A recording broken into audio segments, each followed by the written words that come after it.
Ceci est un livre audio autogénéré par Google. Du côté de la Normandie 1943 à 1945. 1. Dans la gare, il y avait beaucoup de monde, des soldats en vert-gris, allant d'un pas sûr, et des civils aux mines fatiguées et aux trajectoires incertaines. Les trains aussi étaient de deux sortes. Les militaires bariolés de taches vertes et noires, et les civils aux wagons fripés datant sans nul doute de la guerre précédente. C'était un peu curieux cette façon de camoufler les trains militaires, comme si d'en haut, on ne voyait pas les voies et ce qu'il y avait dessus.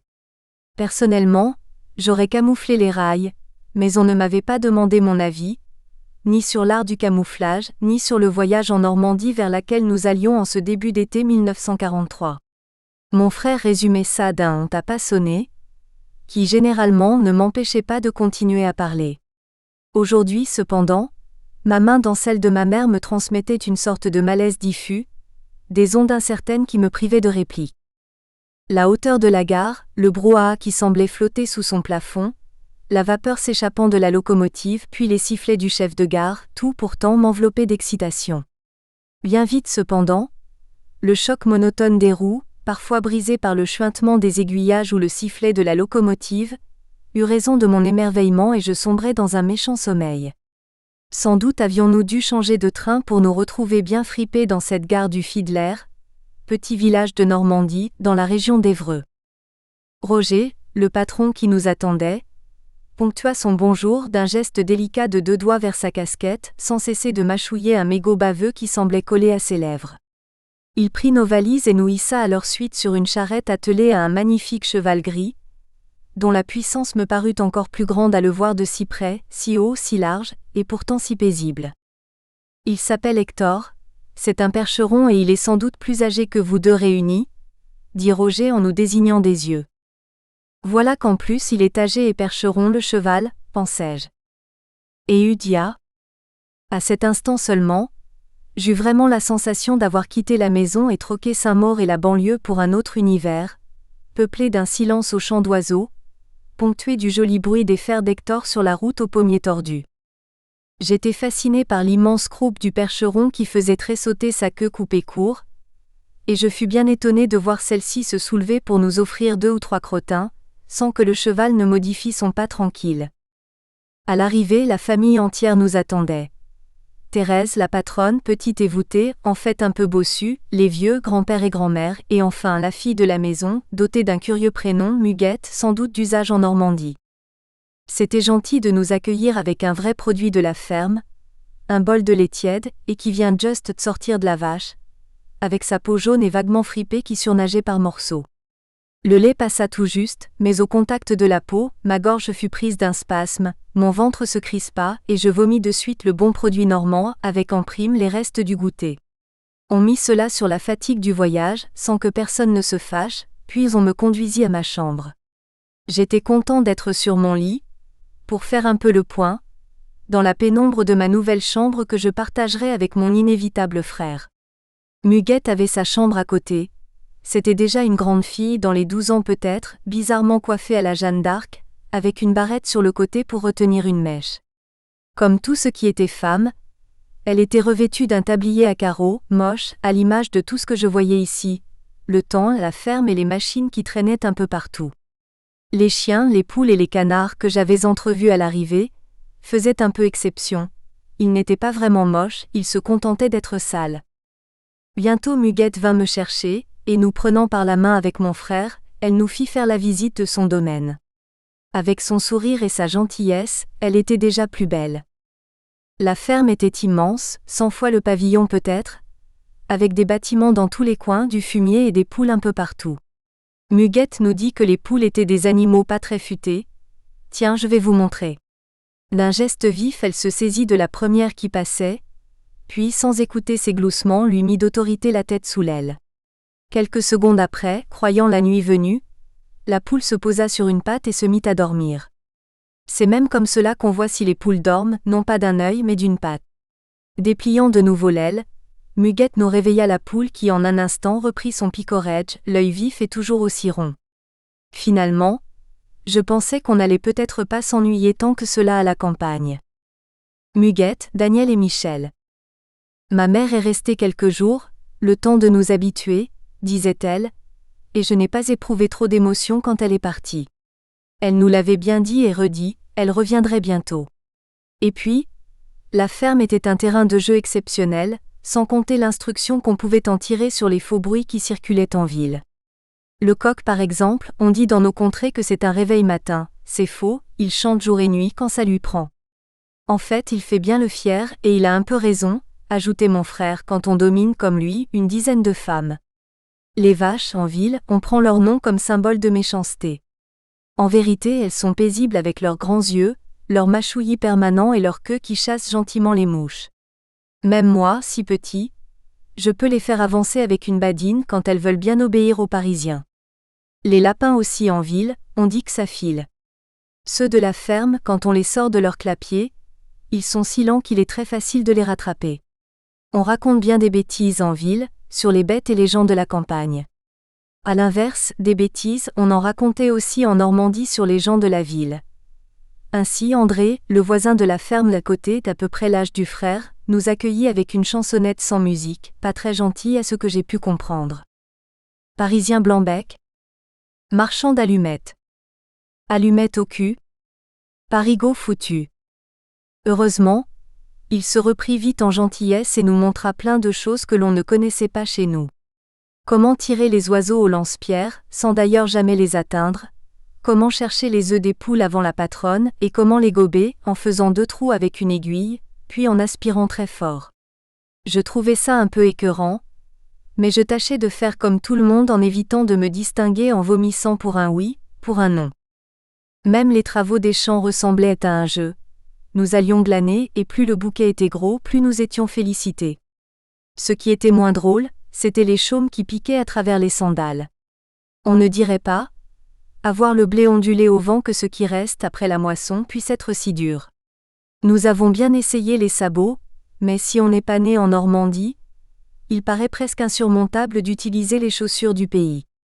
Nous apportions notre modeste bouquet à la batteuse qui ronflait dans la cour, entraînée par un moteur poussif et une immense courroie, le tout dans un nuage de poussière permanent qui sentait bon le beurre frais. Tout le monde semblait joyeux, le cidre circulait, la guerre était ailleurs, la guerre n'existait pas. Alors nous aussi, nous étions gagnés par la joie. Pourtant à ces instants, il passait devant moi un petit nuage fugace comme l'ombre de ma mère. En octobre, ce fut la rentrée des classes pour mon frère, Muguette, le voisin André et même Robert, son frère un peu simplet. Moi, je restais bien au chaud sous l'édredon et je ne me levais que quand l'agitation du départ s'était évanouie. Je déjeunais avec le grand-père, un authentique grand-père aux cheveux tout blancs et à la casquette plus fatiguée encore que celle du patron.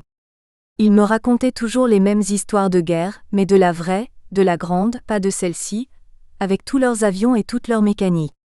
Chez lui c'était celle du front de la Somme, et crois-moi fiston, on est bien peu à en être revenu.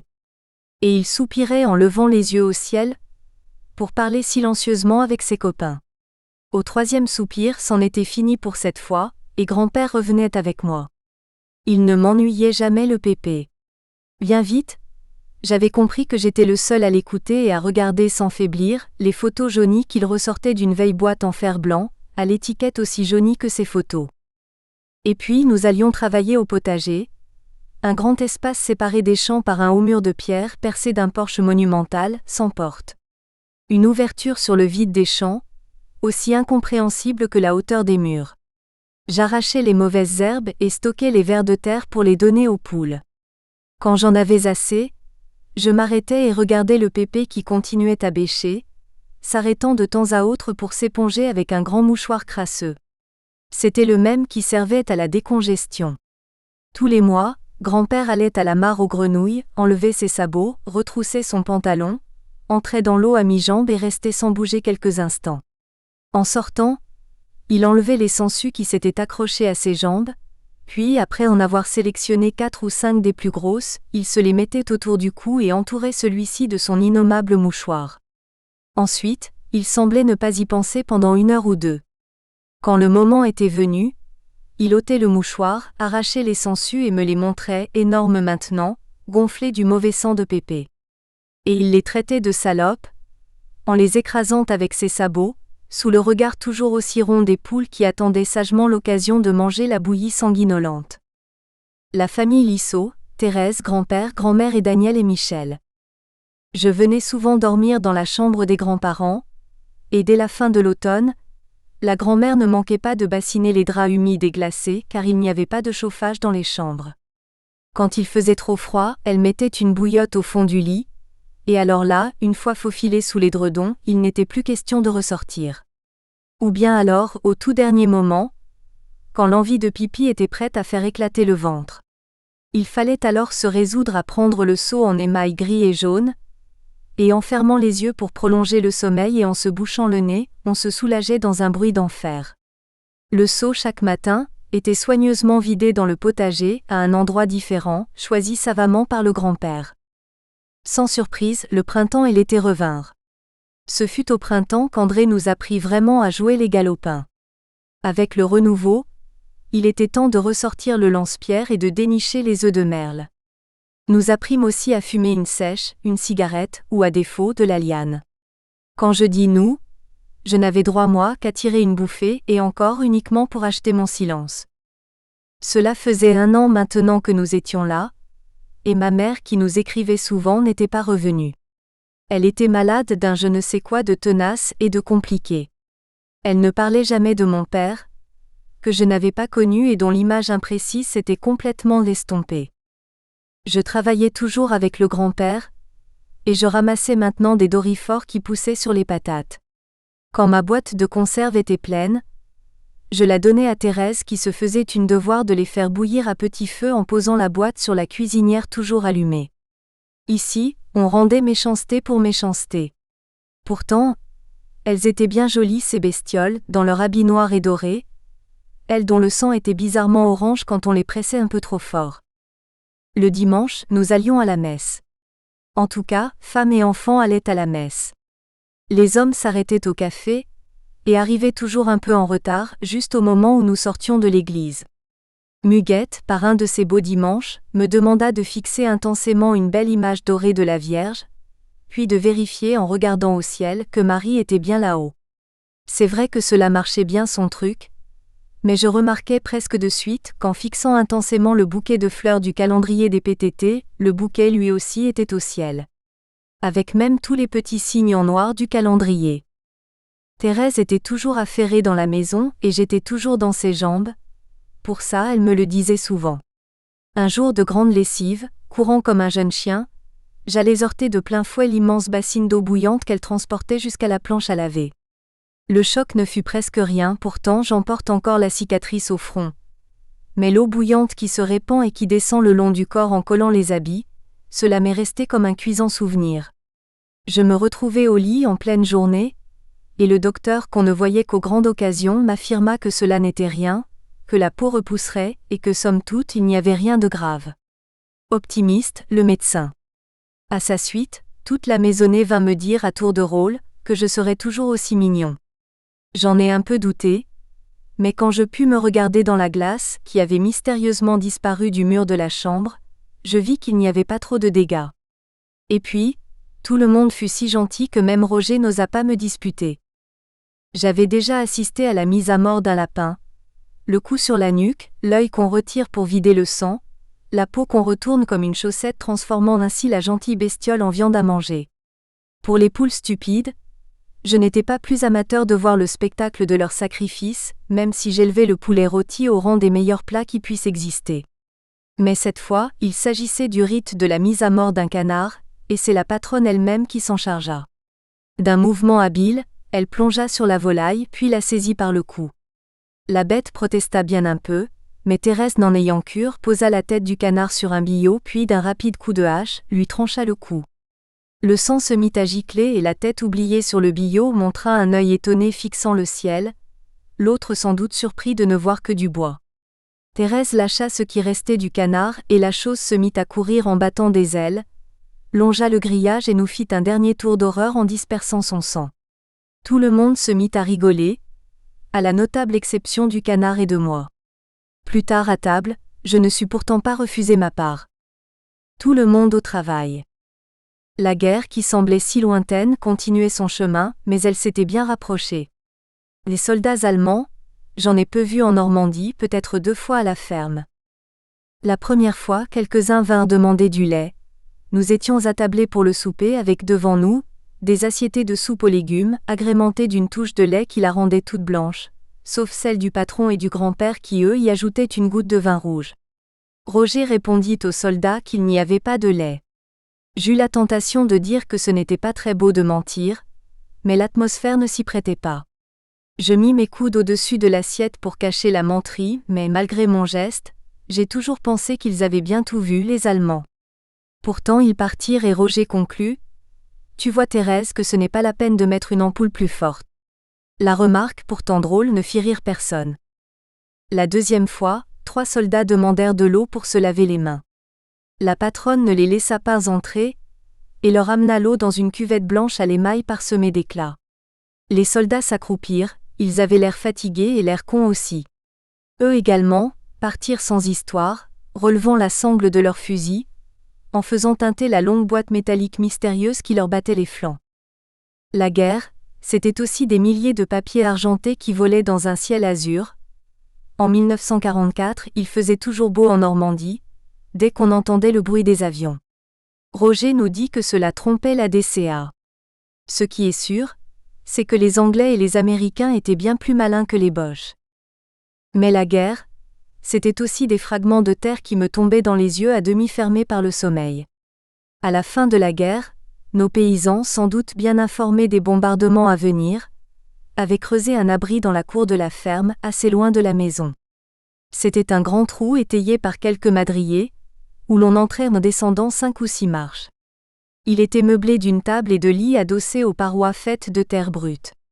Mon lit était à angle droit avec un mur, et j'aurais pu me coucher les pieds côté terre, mais je préférais y mettre la tête car cela me paraissait plus rassurant.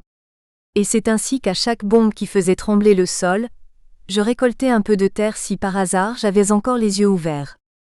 De toute façon, je pensais que si une bombe tombait sur l'abri, nous ne serions pas plus en sécurité qu'à la maison. Une fois, nous étions à table et j'eus envie d'aller aux commodités, pour la grande commission. Eh bien Roger fut intraitable, on prend ses précautions avant, qu'il tonna. À voir toutes les bestioles de la création qui font n'importe où, et n'importe quand, je ne comprenais pas qu'on m'interdise d'y aller juste une fois. Alors ça ne loupa pas, je me retins, et tout finit par éclater. Évidemment, il y eut l'odeur, la gêne, et tout cela, parce qu'on ne m'avait pas entendu. Thérèse arrangea l'affaire, et quand je revins tout propre, et même un peu passé à l'eau de Cologne, le patron ne pit pas mot. Nous espérons que vous avez apprécié cet aperçu. Pour continuer à écouter ce livre audio sur Google Play Livres, utilisez le lien dans la description de la vidéo.